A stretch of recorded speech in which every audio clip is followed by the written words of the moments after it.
உயிரோடு எழுந்த இயேசுவே நான் வாழுவேன் உமக்காகவே. நீர் ஒருவரே ஆண்டவர், நீர் ஒருவரே இரட்சகர், நீர் ஒருவரே ஆண்டவர், நீர் ஒருவரே இரட்சகர். என்னை தூக்கி தூக்கி எடுத்தீரே என் சர்வ வல்லவரே, என்னை தூக்கி தூக்கி எடுத்தீரே என் சமாதான காரணரே.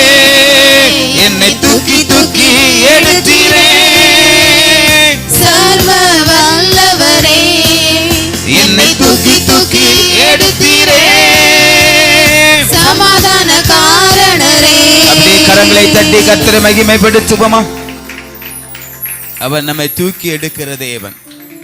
சாபத்திலிருந்து, மரண பிடியிலிருந்து, பாவத்திலிருந்து, பலவிதமான நோய்களிலிருந்து அவர் நம்மை தூக்கி விடுகிற தேவன். அல்லேலூயா சொல்லுமே, அல்லேலூயா. சத்தத்தை உயர்த்தி ஒரு அலையில சொல்லுங்க. தேவநாமம் தொடர்ந்து மகிமைப்படுவதாக.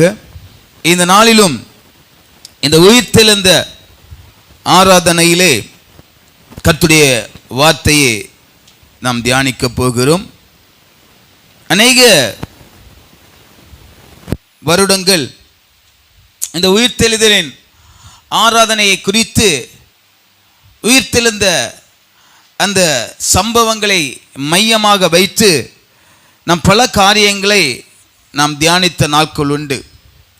இந்த நாளிலும் ஒரு உயிர்த்தெழுதல் நாளாக இருப்பதினாலே அநேக ஜனங்கள் இந்த நாளை நினைவு கூறுவதனாலே இந்த நாளிலும் இந்த உயிர்த்தெழுந்த சம்பவங்களை மையமாக வைத்து, உயிர்த்தெழுந்த நாட்களுக்கு பிற்பாடு நடந்த அந்த சம்பவங்களை மையமாக வைத்து சில காரியங்களை நான் உங்களோடு பேச வாஞ்சிக்கிறேன், நான் விரும்புகிறேன். அல்லேலூயா, அல்லேலூயா.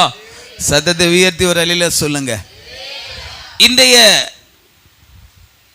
பிரசங்கத்தின் ஒரு தலைப்பு வைக்க வேண்டுமானால், இன்றைக்கு நாம் கேட்கிற வார்த்தைகளுக்கு ஒரு தலைப்பு நாம் வைக்க வேண்டுமானால், உயிர்த்தெழுந்த பின்பு இயேசு சொன்ன 7 வார்த்தைகள். உயிர்த்தெழுந்த பின்பு இயேசு சொன்ன 7 வார்த்தைகள். நாம் 2 நாளைக்கு முன்பாக